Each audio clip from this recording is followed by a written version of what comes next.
Where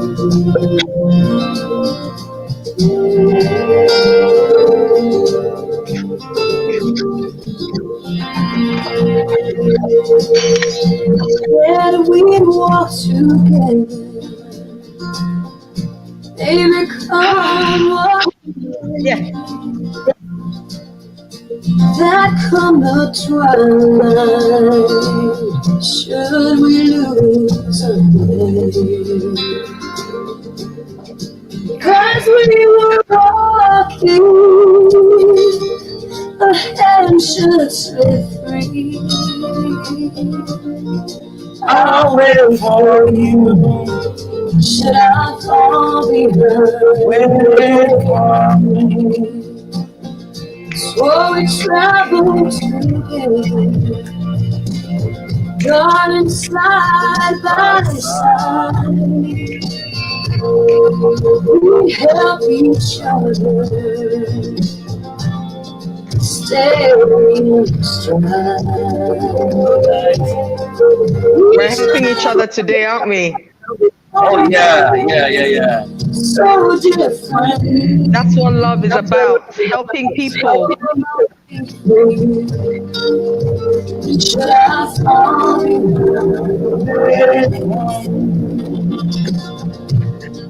wherever you are, dreams are everlasting and true. You and I know what this world can do. So let's make ourselves free. Every other way. I'll wait for you. Should I fall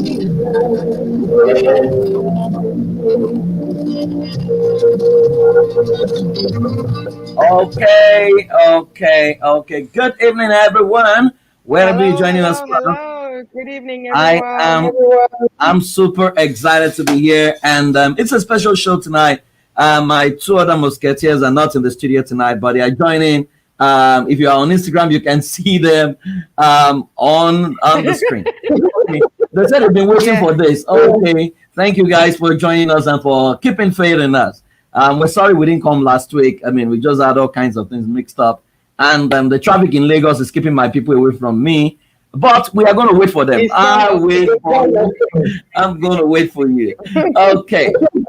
I mean, I'm here, but I'm not here alone. Adiola is there. Adiola, you want to introduce yourself properly? Hi, everyone. My name is Adiola Kingsley J. I apologize for not being in the studio, but the show must go on.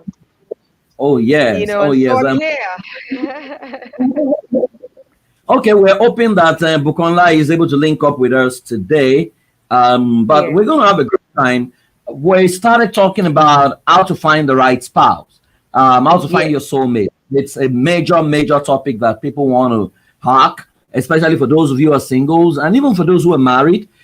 We all want to know how to find the right spouse. And, because oftentimes, the premarital side of things is the most critical part of the issue, and is the least we don't out of the world, because boy meets girl, and then we just suddenly assume that everything is going to be fine, and then after a while you just realize that things are not as planned, kind of, and then before you know it, people begin to have issues, and then they begin to think, oh, did I get it wrong? Where did I get it wrong? And what have you? But we get it right, at the level of premarital, then you can almost go on a cruise, because the choosing is the most important part of it. And with all the kind of wiring in our brain and all the wrong things we've been taught, it becomes very easy to choose the wrong person when you are not even right yourself. So we're going to be looking at the role of nature and nurture in who you have become.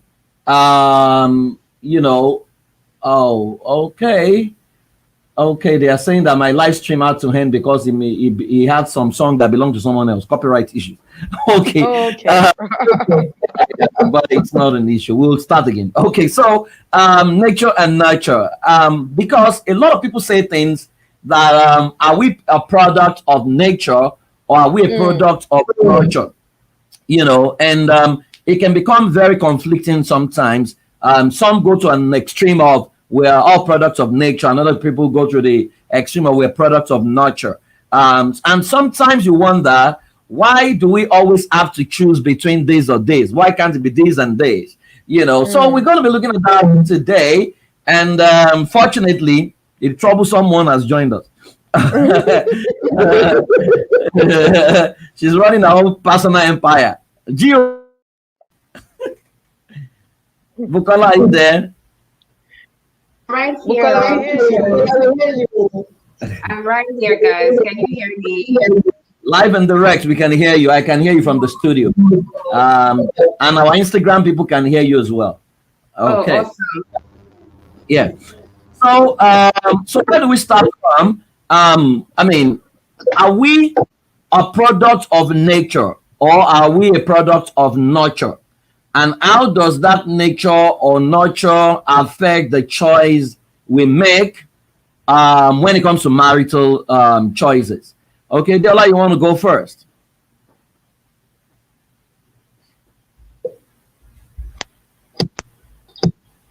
Adela, are you there?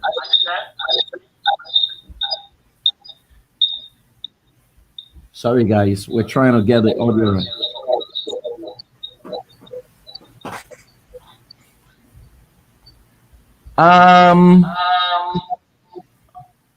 Okay, Adiola has left the Bukola, can you take it up? Building. Ade has left the building. Okay, so can we hear you, Bukola? Sorry,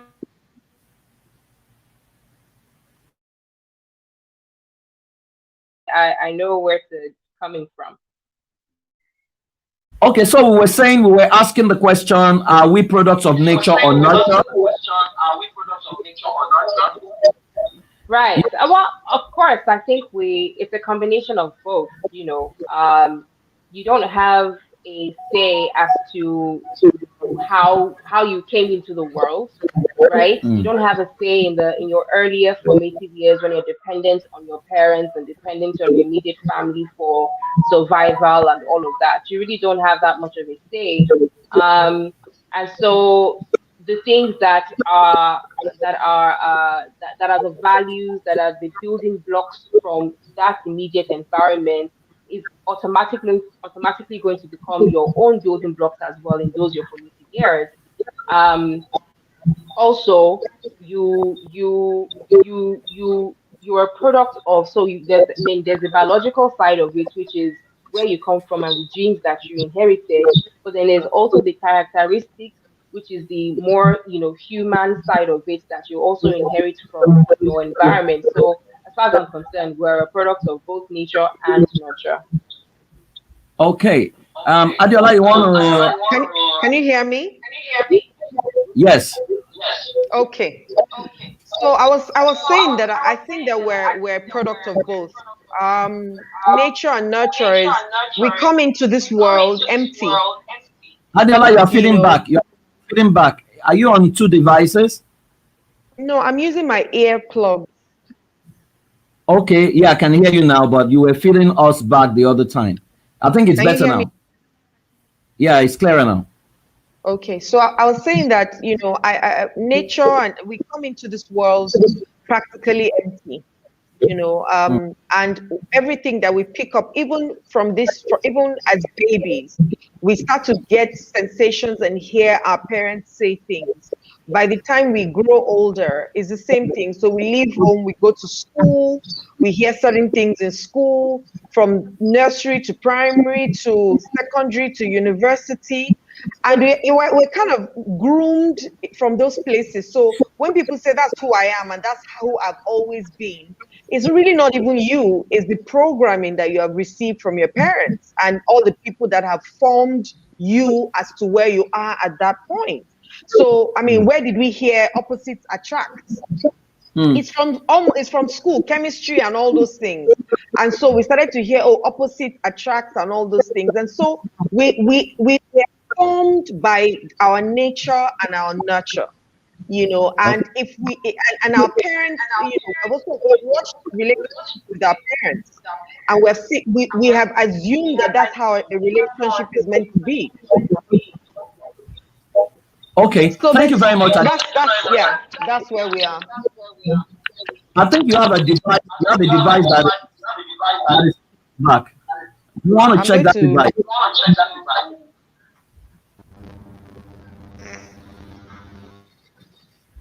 Okay.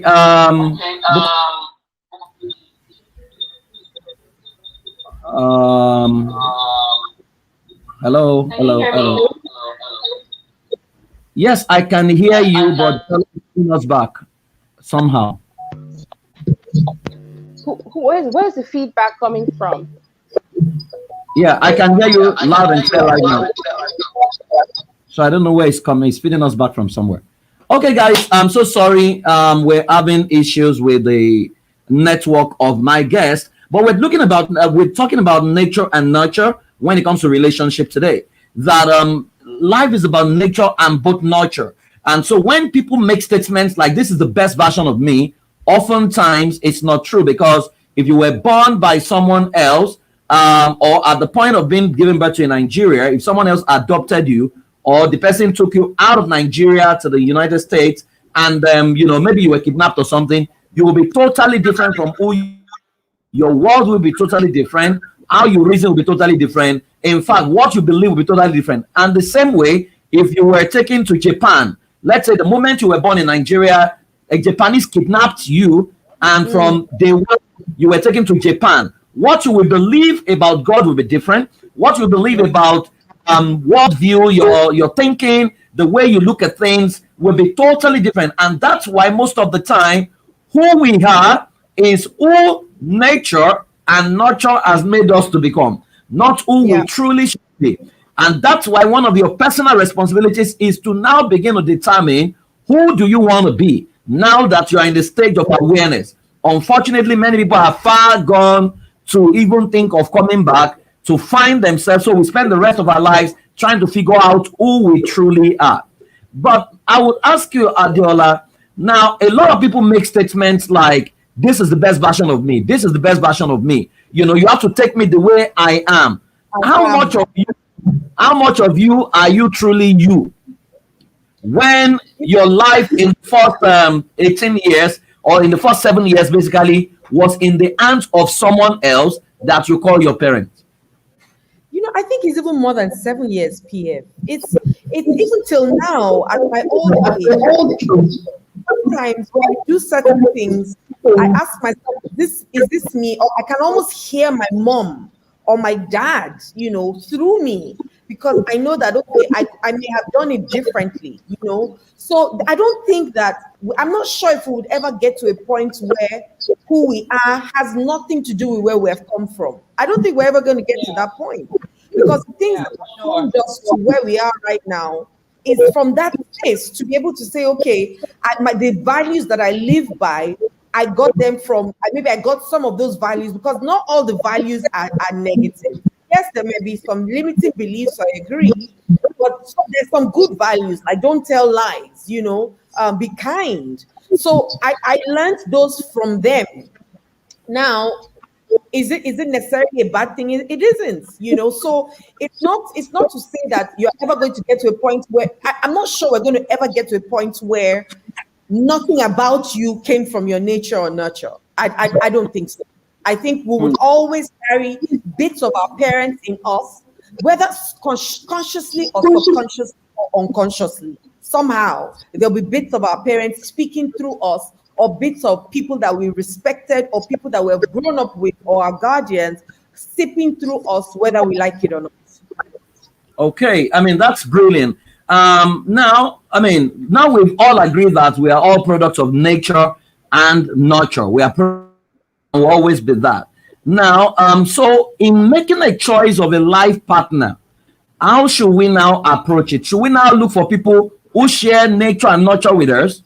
Or do we look for people who share a different nature and nurture with us? How do we navigate that when your worldview is fully formed by someone else? In parenting, we call them handlers.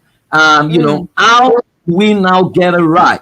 Because it's almost as if you're a Nigerian, for example, and you are looking for the choice of a spouse, a Japanese may never cross your mind, except you have become that outlier who is not the typical Nigerian. You know, you are looking, and if you are a Christian, a Muslim, it will be tough for a Muslim to cross your mind, or a Buddhist. In fact, you are programmed to think they are unbelievers. So that's unequal yoke.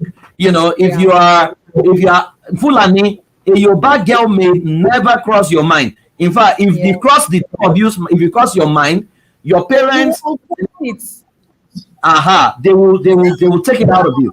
So where do we draw the line, and how do people begin to make choices when they know that who they have become is not totally who they could have become? Who they have become is as a result of the environment that surrounds them, their worldview and all. Bukola, you want to take that on?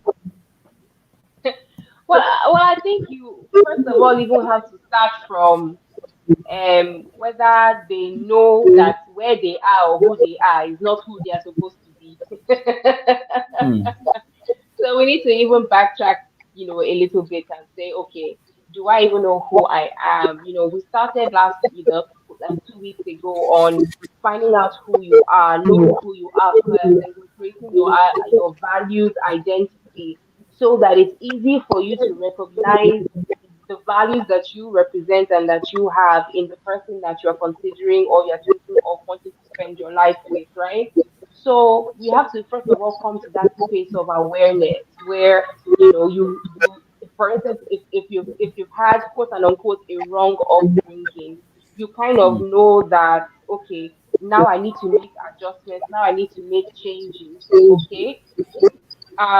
Because the environment that I've come from doesn't allow me to express myself to the best of, you know, to the best of the best of me. Doesn't allow me to give the best of me. You have to first of all come to a place of awareness where it's obvious to you that you need to make certain adjustments for you to attract the right, you know, the right people, and to even sometimes maybe even change your environment. Now, I remember somebody said something once about how there are two ways to sort of avert. I'm paraphrasing, but there are two ways to avert trauma. It's either by surgery or by death, right? So it's either you cut off the offending part, and that offending part could be your immediate environment, it could be your internal environment. It's either you cut off that offending part or you face death. Now, death means not necessarily that you're going to die, but it means that a part of you will die, and it may be something that you will never get back. I hear you. I hear you, but you know, who you are right now. I mean, I was meditating on values, what people call my values and my values and my values last week. And I realized that what people call their values oftentimes is not their values. And the fact that you struggle with it is proof that it's not your values. Oftentimes, what people call their values is what people have imposed on them, or what the society has come to accept that makes them look good to be acceptable to the society. So when you ask people to do values elicitation exercise, for example, people will put things like integrity, they'll put things like righteousness, love, responsibility. You will hardly see someone put play. You hardly see someone put fun. You hardly see someone put romance, because if you put play, if you put romance, for example, they're likely going to look at you and say maybe you're a flirt. If you put play, you find that's unserious, right? So you have someone who loves to have fun, right? And he knows fun is a top value, but he cannot put fun because of what people would say. So he's supposed to put integrity, he's supposed to put righteousness, you know, and he will look obedience, but he begins to struggle. So against the backdrop of this, how well can we actually be in tune with who we truly are, knowing fully well also that we will keep changing, we will keep evolving, because who you were 5 years ago is not who you are right now. As a matter of fact, what we think we know now that people are healing in another, we will just find ourselves in another realm, and you are wondering what kind of rubbish were you talking that time and things like that. Knowing fully well that a human being is not static. We are dynamic. We keep growing. How much of you can you say this is me when you know that what you call me, even the cells in your system, keep changing? Your cells will change. You know. So what are the what are the variables, and what are the ones that you can say, okay, this must not change? Yeah, but Diola, yeah. If you know, at the end of the day, I think I personally think that we should have like sit down and analysis of ourselves maybe like every 3 months. Yeah. And so when before we get married, yes, we need to. My answer to your last question was that kind should attract, right? Yeah. And for me, for kind to attract, we need to be alike. So if I have bad behaviors, can I please follow the person that has the same bad behavior? So even if we're complaining about other things, it won't be those bad behaviors we're complaining about. And bad is relative to whoever sees it as good or bad. However, if we're then moving forward to then say, okay, at what point I think we need, because we keep evolving, I think we need to keep telling ourselves this is who we are. Fine. And every 3 months we sit down and say, okay, so who are you today? Are you still the same person? Do you still like the same things you said you liked 3 months ago? Are you still the same person that you said you are 3 months ago?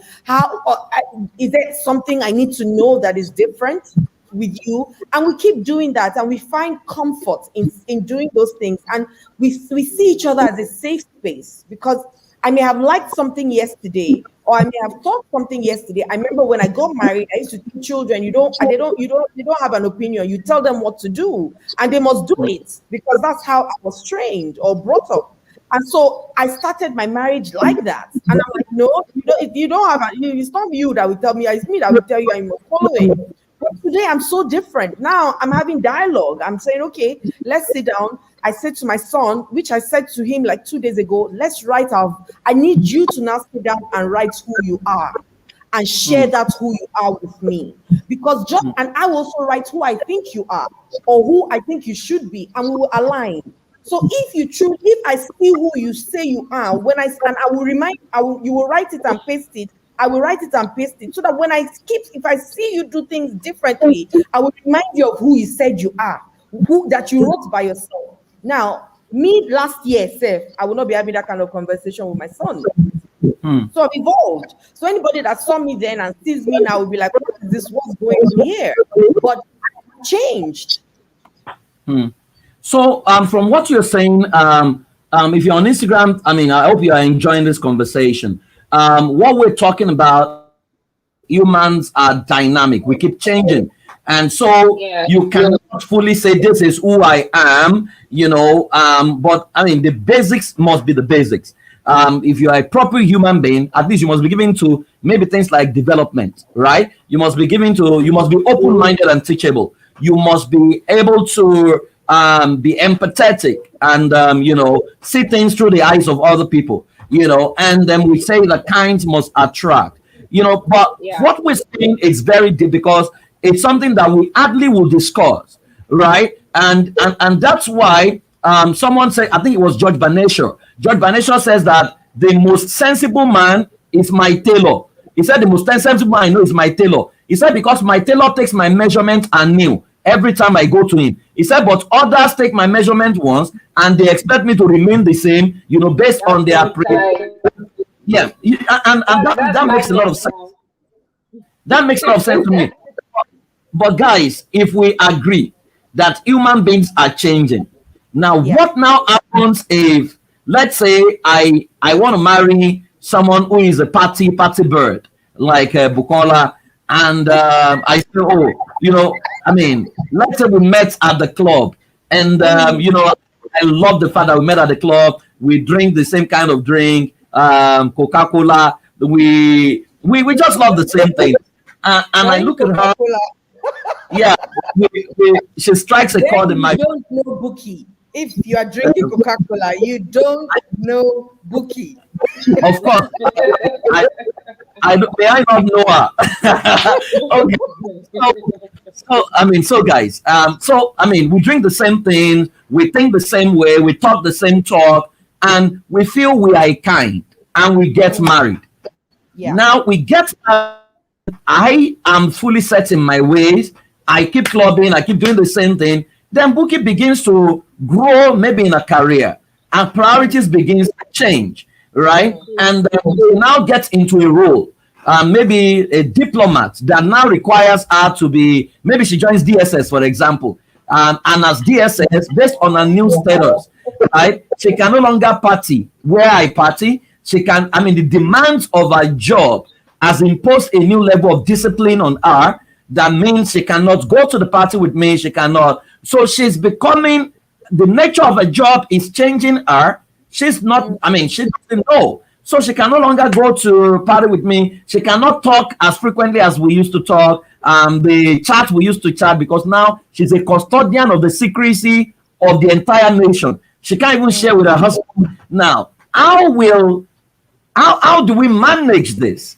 You know, because if she's not careful, that job is going to turn her into another person entirely. And if we say kind should marry, now she now becomes unequal yoke based on this new. So how do people manage those kind, or do I need to also grow with her, or I need to grow in understanding, or is it communication that will now bridge that gap for her to for me to now understand? Yeah. Well, I mean, it goes back to what Stella already said. Hello. The things that are important to, because you know our lives are stages. We have phases in every area, you know, as we go along. You get married today. The things that are important to you as newlyweds, they will change the moment the child enters the picture, right? And if you have the first child and then the next one comes immediately after, priorities will shift once again. When the children start school, priority will shift again. When the children, you know, when the woman goes back to work, for instance, priorities will once again adjust. So I think it definitely is about communication. You know, we can't just assume that people are okay with the changes that happen in our lives, whether they are sudden or whether they are planned for. So yes, kind will marry kind, or kind should marry kind. But even in that marriage, in that union, there are still two individuals within that union who will be affected by the decisions that either they make by themselves or that life helps them to make. You know, and so it is important to keep communicating. It is important to keep evaluating the values, evaluating the principles, evaluating your philosophy, evaluating your priorities. You can't stop and just assume that she will be okay with it or he will be okay with it. That's the only way. That's the only way that I see here. Okay, thank you very much. Can I before you ask, okay. Before you, let me ask a question so that you can take it with me. Now, from what Bukola is saying and what we're discussing, it's sounding to me like flexibility and open-mindedness now looks like the most critical tool that everyone who wants to get married must begin to have, right? Flexibility and open-mindedness. That if you are set in your ways to say, this is my wife, she cannot change, and she begins to change, you will run in trouble. But if you are flexible, you are open-minded, right? You can also reinvent yourself to sync with this new person. I wanted to put that in before Adiola say something. Before you take it off, I just wanted to say that if COVID has taught us anything, it is to be flexible and open-minded.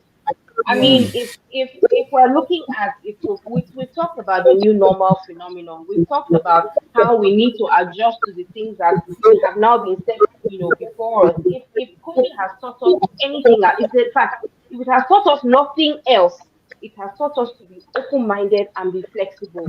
So, of course, even in workplaces, the things that they used to say, oh, you must be in the office 9 o'clock, 8 o'clock, you must finish by 5. Now, even with working from home, you end up working more than your 8-hour shift because people just believe, oh, you're at home, so you can actually achieve more. So definitely in marriage, I mean, going forward in terms of the things that happen, you know, the lessons from our parents, we should take those lessons and learn from them. It is not for us to say, oh, we must stay stuck in the things that they face, in the things that they do, because the times are different.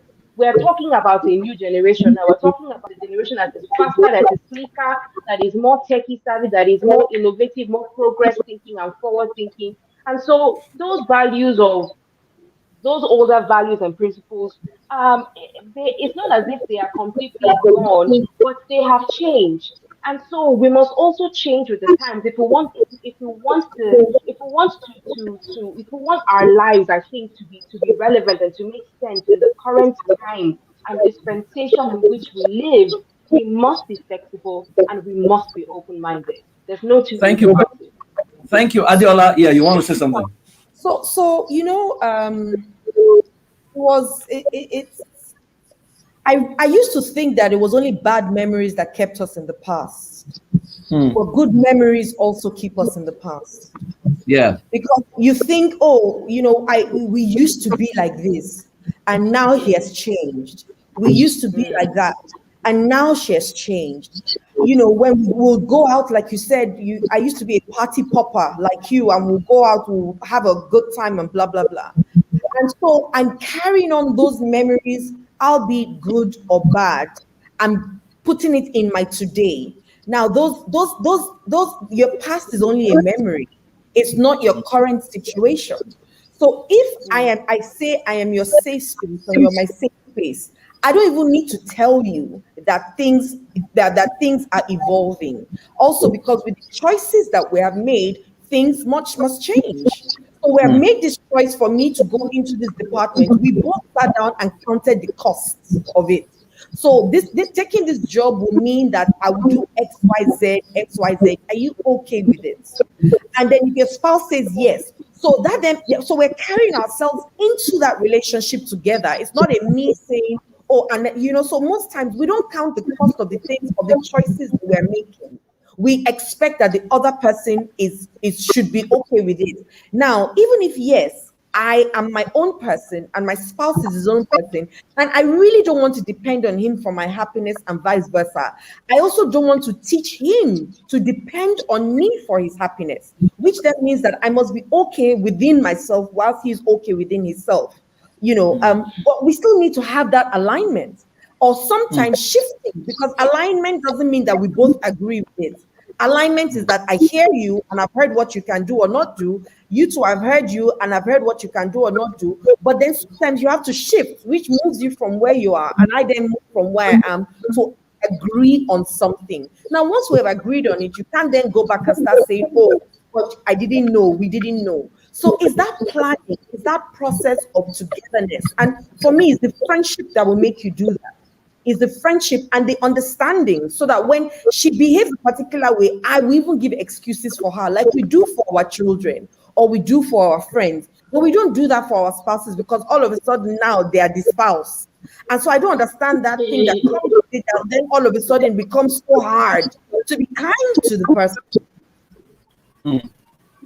So we need to be able to understand that, look, we're in this together.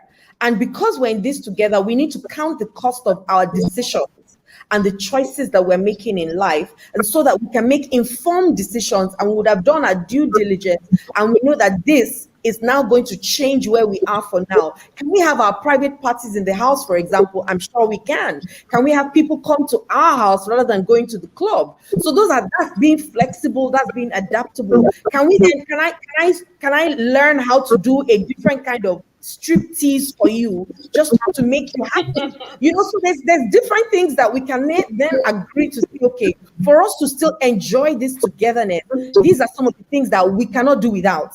And because we cannot do without them, let's look for the options and create those options. That's why we're creators, rather than staying in the place of reacting to everything that happens and pretending, oh, I didn't know, oh, but you knew, but I didn't told you, but I told you. And then you're now going back and forth, and then the whole marriage scatters. Okay, now I want to say, okay. Bukola, you want to say something? Yeah, I think that a lot of it also goes back to, we talked about it several times over different kinds of conversations that we've had over the past few months, which is that a lot of it is really linked to, our cultural upbringing. This idea that, that is changing as is evident. That is changing, but there is still a very heavy reliance and dependence on all the cultural And values religion. and upbringing and religion as well. Mm. That the man is in charge and the man has the final say, and that in fact in most cases it's the man's will that is the man's will that goes. But so it seems that if the relationships or the marriages where things are different, they seem to be the outliers because they Mm. have decided to do things differently. Mm.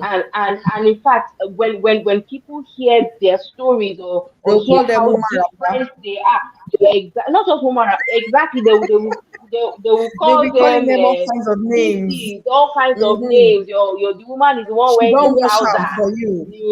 She don't wash out something, give you chop, all those kind of things. But it's like, look, we live in a civilized world, and we must understand that, at the end of the day, we're in a union together. It's a union. It's not a dictatorship. It's a Good. union, and so it should be treated as such. So, from what they're saying, and if you're listening to us, what I'm picking is number one, in making a choice of who to marry, you need to search out the person and be sure the person is adaptable, is flexible. It's not someone who is set in his ways to say, "This is the way. I cannot change. I am the Lord. I change it not." Yes. You I'm the want to rose check. of the Sharon of Judah. How did they say it? Lion of the tribe of Judah. And this is something that is never factored in many relationship schools. We never teach things like this to say that, hey, because we look for the guy who is tall, broad-chested, God-fearing, Yes, loving, handsome. he cares about me and handsome and things like that, or lady who is prayer warrior and things like that. But we never look for that, because if the person is set in his ways, he will never change his mind on even the Oh, things. He will believe yeah. this is the way it is, as it was in the beginning, is now, and never shall be, world without end. Shall be And world without Amen.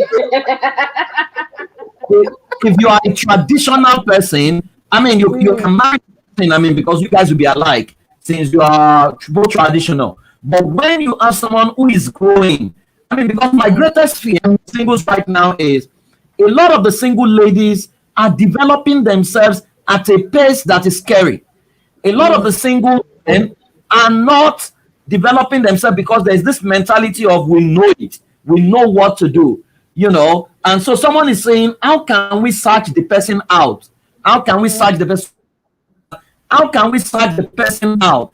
How do you know that practically now that this person is flexible, this person is good? Because we have a lot of what they call Spider-Men out there, who wear a mask. When you are dating, they carry your bag, they cook for you. But the moment you say, yes, I do, they remove the mask and the monster begins to come out. How do we search that person out? Someone is asking on Instagram.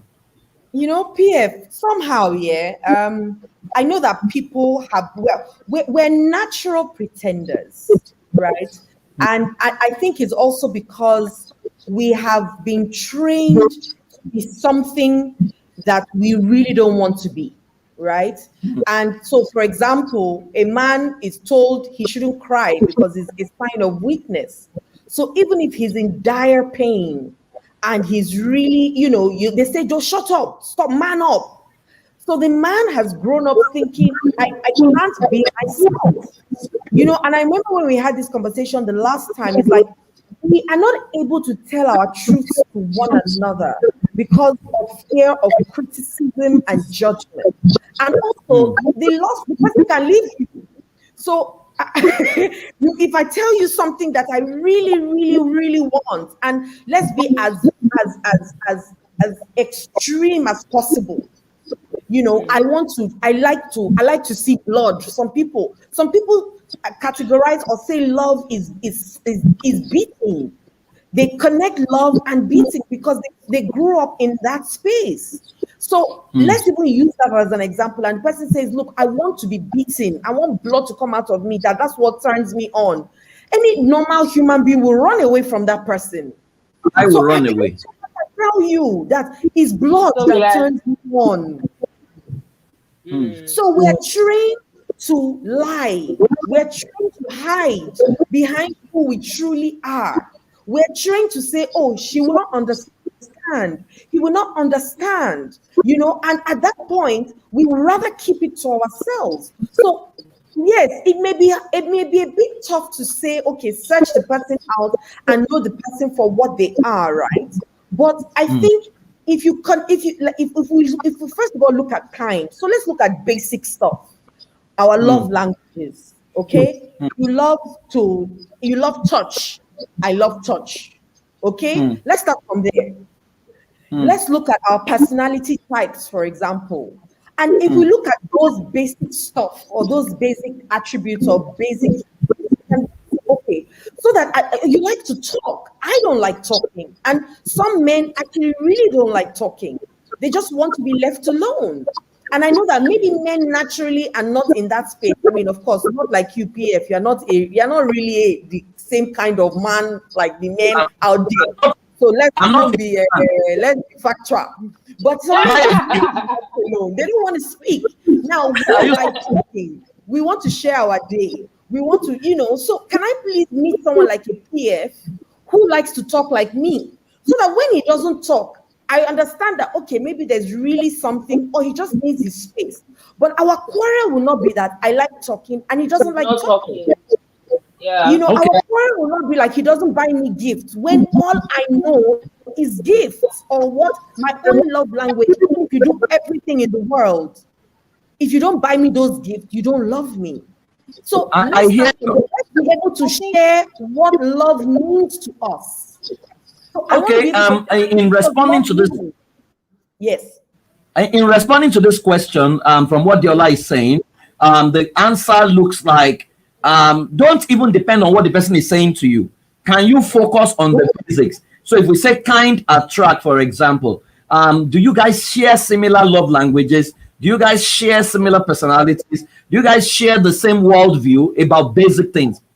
You know, and what I usually recommend is get in touch with a professional. So, for example, if you run the belief assessment or culture compatibility test, it will reveal a lot of things, you know, because people can't lie about that one, you know. So it will reveal that there's no alignment and there's no basis for. So, I mean, if you ask a question, for example, to say, "Oh, who are your favorite authors?" and the person says, you know, I don't read it. I don't have any favorite author.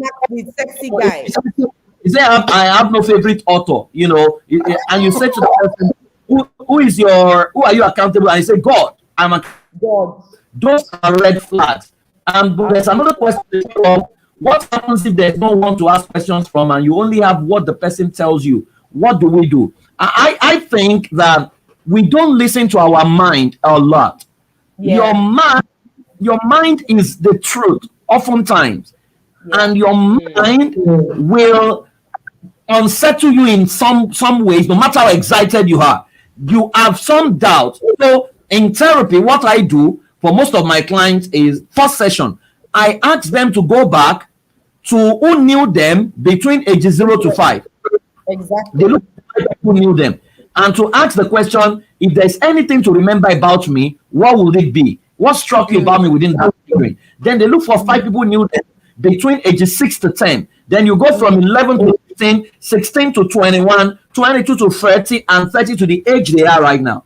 Now, they don't know why I'm asking them to do that, but when they bring it, you will see, you know, the pseudo personalities. You will see at what point they change. Then you want to check what is going on there, because a lot of people have been damaged in their, some of them don't even remember. In fact, when you ask people some questions, what they are telling you is not the true answer, not because they want to, they themselves don't even know the right answer. Absolutely.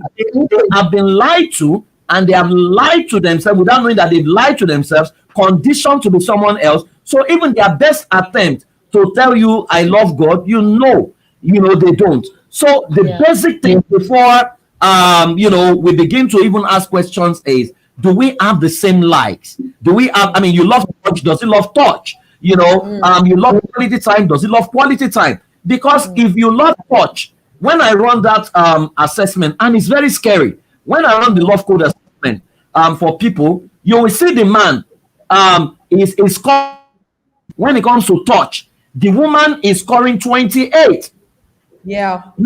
If you are married to someone, you as a wife, you score 28 in touch. The man is scoring 2. There is no that feel loved. You will be starved. You are going to be starved. You know, you have to beg him, come and touch me. And so wickedness, PM. He's not wicked. He just doesn't know how to do it. So those are basic things that you need to check out. So if he doesn't know how to, is he willing to learn? If he's not willing to learn, it may be a deal breaker. It may be a major deal breaker. You know, so those are mundane things that can give us a clue, because people have been told a lot of things. Just endure. If people are going to change, I tell people, if you are not willing to accept this person based on their current reality, then no deal, because that they will change this hope. Hope 93, we have still not yet to recover it in Nigeria. Hope in the action, we have not recovered it. So that it will change its hope. If you cannot accept if he's smoking now, right? He says he's going to change. Don't accept I'm going to change. If he cannot change, if he's smoking, are you comfortable with smoking? Right? He say I cannot cook, but I'm willing to teach you. No, are you okay for him not to cook?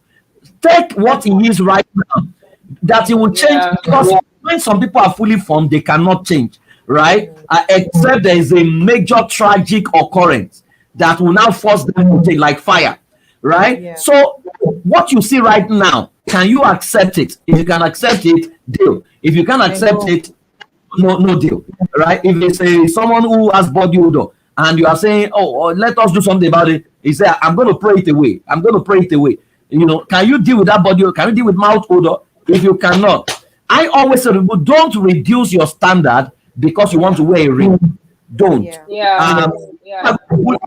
are going to bully you. They say your standard is too high. There is always someone who speaks into your standard all over the world. You have to find someone who is excited about your standard. So don't restrict yourself and reduce yourself because of the environment where you have found yourself. Bukola, you want to? Yeah, I just remember one of my really close friends who one day said to me, "Okay, I don't think he wants to be loved." And I said to him, "Why would you say that?" He said, "You're too hard. You know, boys are just." I'm like, "So are you saying that I should become like jelly because the boys that you know have shown interest in me are not man enough to accept the woman that I am?" He said, "You see, the kind of thing that I'm saying." I said, but my guy, I'm not gonna dumb down or I'm not gonna dim my light. I'm sorry. If you can't accept the woman that I am, then we don't have a conversation. Yeah, I wanted to say something earlier before, which is, you know, let's going back to what this whole conversation is about, which is the heart-to-heart conversations you should have, you know, before the wedding bells. And this is one of it, you know. We'll be talking about searching out. Yes, it's true. You may not. Some people pretend.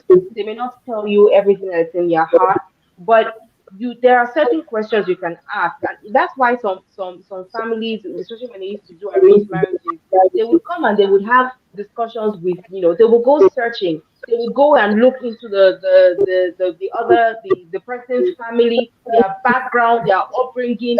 Before you even say anything, they have gone to find out what their great grandfather did and left buried inside their village. Before you even say, okay, let's even carry on with anything. So it just speaks to, you know, it just speaks to you. I think to you as an individual, as a single person looking to get married, to take the responsibility upon yourself, you know, to basically safeguard yourself, protect yourself as much as is possible, because it is true, people do slip through the cracks. No matter how prepared and everything that you are, there are people who have mastered the art of judging. And let me say this. Let me say this carefully to singles. I think a lot of singles have set themselves too thin and too narrow in finding their right partners, because there are rules and regulations that excludes you from certain people from access to certain people. So, for example, if you are very religious, you may not go to the club.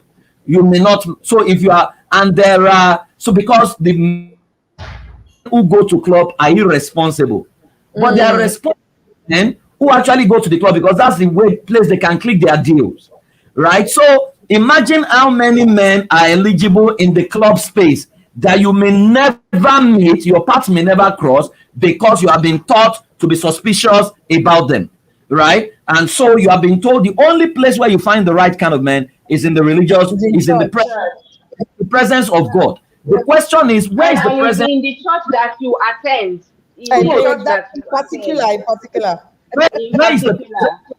Where is the presence of God? God is everywhere.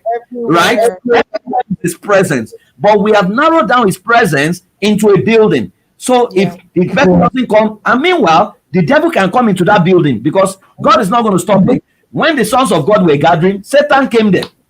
And God, in fact, God asked him a question. Where have you been? And he says, I've been going to and fro. And spotted my servant Job. He said, I saw him, but you have placed a hedge around him. You know, so it means that if devil comes into God's presence, God is not going to chase him away from what we have read. Right? So people have been told, scripted. So you see a typical lady, a typical young man, he never goes to the movies, he never goes to the club, he never goes to mall, he never goes to places where he never goes to the beach, he never travels. Even when he travels, he's looking for Nigerians. He's not interacting with other culture, other men, other people. So he spread himself. So it's like someone who is looking for the big fish in a brook, right? Meanwhile, there's a river, the sea. He's looking for shark, but it's in the brook, right? Meanwhile, maybe one shark comes to the brook once in 20 years, and the last one passed yesterday. So if you check the worldview, it's too thin. It's too, they are restricting themselves to their sector, to their industry. They are not going to say, okay, who are the people in maritime? Let me even go to maritime industry and just check, just for checking sake. You might just meet the person there. Or let me go to sports arena and check who are the people there. Or let me go, you know, if we don't consciously challenge ourselves, you realize that you can live through this world and you will be shocked that the people you have actually met out of 7.5 billion people on this planet, from the time you were born, that you met consciously, the time you die, maybe less than 1,000. And can I just say that sometimes it may not necessarily be a conscious blocking. It could actually be an unconscious mental blocking that we have placed on ourselves. Yes, it's unconscious. Especially when you talk about tribes or tribes. So if you're Igbo, your mother will look at you when you say you want to go and bring a Yoruba man, or an Igbo man will say he wants to marry a Yoruba girl. Of course, these things, like I said, they are changing and whatnot. But the majority of us are still very cultural, very tribalistic. Very what's the word? Very, very narrow-minded. Yes, so it's unconscious in most cases. Not as if you sat down and you say, I will not. Your RAS cannot pick those kind of men. In fact, you are taught, your brain wave is taught to delete them, distort them. Okay, we have one final question before we go, guys. I have a question. Is it right for a woman to undo all financial obligation for a wedding in an attempt to cover the man's inadequacies? Girls, what do you have to say? Well, this whole thing about finances here, and we have also been taught that the man is the breadwinner, and so the man is the one that is meant to do everything. So his money is our money, my money is my money, right? I think that at the end of the day, if you and I are friends and we really like each other, and I'm not using love intentionally, I'm saying even like, and we both decide that we want to be together. My question is, does it matter whose pocket the money is coming out from? And but it could be a pattern, where we can get to that point of asking all those questions. So if he's not stingy, if he genuinely doesn't have, and there are people who genuinely are going through a rough patch. But is that working? Decide that they're going to marry. But I mean, you can see that he's not a lazy man. It's not like he wakes up in the morning, or she's not a lazy woman as well. She wakes up in the morning, or he wakes up in the morning and he's playing tying Ludo, tying rapper and playing Ludo. That's different. You see that he's actually actively doing certain things, right? Sometimes it's that even maybe his family has money or whatever. If you both align to say, okay, let us go ahead and do this, right? I want us to still get married. I have some money, and it's not out of desperation, because also it's the intention that also you also need to look at the intention. What's the intention to say, okay, I'm ready to pay for it? Is it because she's getting too old or her parents are chasing her out of the house? If the intentions are pure on both levels, and you can really see that the man is not at that point able to foot certain bills, and you decide that I've got the money, let's put it together. We're doing this together anyway, and this money is our money. We're putting it in one space. And I'm not seeing it as mine, or you're not seeing it as yours, then I will have no problem spending my money or spending our money at that point to get married. As long as also it's not exorbitant, and it's not like we are now going to go and borrow money to do something stupid. We want to do something small and exclusive and nice, and then I personally won't see anything wrong with it. Okay, the boxes are ticked. Bukola, what do you have to say? You have 2 minutes. You have 1 minute actually to say what you want to say. Don't rush me. Don't rush me, please. Don't rush me. You're always rushing me. Don't rush me. 3 minutes to end this show. Don't rush me, PS. You want me to talk? Let me talk. Don't rush me. I think it's contextual. Like Diola has said, it's very contextual. I think the majority of the experiences that women have had in these kind of situations it's more of the pattern of because the lady is more well-to-do, and the guy has become used to her spending on him, putting bills and whatnot. And again, you think, okay, I don't want people to disrespect my husband. I don't want people to not look at him like he doesn't have. I don't want any of that. So again, it comes down to really motivation. What's the motivation for doing it? If for instance, I was dating somebody who at the time we have set to get married, is not financially buoyant, but that's not how he started, or that for whatever reason money is not available at that point in time, and I have the money. Well, I mean, it's one of two things. You either say, you know what, let's postpone it until we are both able to carry the burden financially. That's one. Or number two, Biko, go to registry, sign paper, have lunch, you understand? Go and buy one nice Ankara material. Go to your local tailor, sew one nice dress. Nobody is going to kill you. You have gone to registry. You have done the most important thing. You have signed the dotted line. Who cares? Who cares? Really, who cares? Thank you very much. So much aggro on this whole. So much higgy haga. Do you understand? We're just making wedding planners more richer by the day. We're just making them richer and leaving our pockets empty. Okay, guys. Thank you very much. What I say to people is that the most important thing in a wedding ceremony does not cost money, and that is yes, I do. Yes, I do. My brother. It can be said under the table. It can be said on top of the tree. Under the apple tree. It doesn't cost money. I think if a man cannot feed his mouth and cannot feed an extra mouth, he should not think about marriage. For starters, be thinking about it should not. After the wedding, will you not eat in the house? What we have seen is, you need to check his track record. Does he have a track record of earning? Because I see a lot of guys who have gone to read Johnson Maxwell's book. They are doing high-sounding quote. I'm going somewhere to happen. What have you done? You are going somewhere to. Can you even happen now? To keep waiting. You are going to expand to explode, aspire to perspire to expire.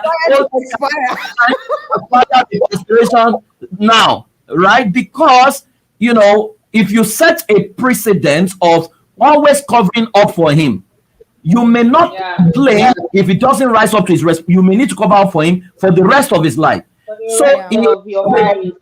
he has a vision. The intention behind it. Yeah. I tell people, right, I as a young man in Lagos, as a graduate, you know, when I left paid employment, I sold Zobo in front of churches because I had nobody to feed me. And my Zobo business was doing well. I ran a restaurant, Sisi Olobe, right? I couldn't stay a day without, I did car wash, I did, you know, so there is a whole lot of work to do. At least if it is 10,000 you are bringing, let us know 10,000. Not that you are not bringing anything to the table at all. On the marital table, values must be brought. If it's not bringing anything and you are bringing him up, you may need to cover him for the rest of your life. Please don't do it. In fact, later he will begin to say, Shebi, now you marry me. Shebi, I don't get you. Now you come marry me. Now you even sponsor everything. And he will tell his friend, you sponsor everything. That's why one of the turn-offs for men, you will see a lot of late guys who date ladies who are well-to-do. If the lady is the one spending all the time, eventually, in most cases, the men eventually dump those ladies, you know, because it now looks like she's the one marrying me, you know. And sometimes these ladies are good-natured. Of course, the balance is we have guys who will not take that for granted and not take advantage of that. Some guys are just genuinely broke, things went bad, and they can bounce back again. But some are perpetual laggards, right? They look for a soft spot where they can perch. And once they perch, you become the host, they are the parasite, and they will just continue to feast on you. So we need to strike that balance. Okay, thank you very much, everyone, for joining us. We will see you next week.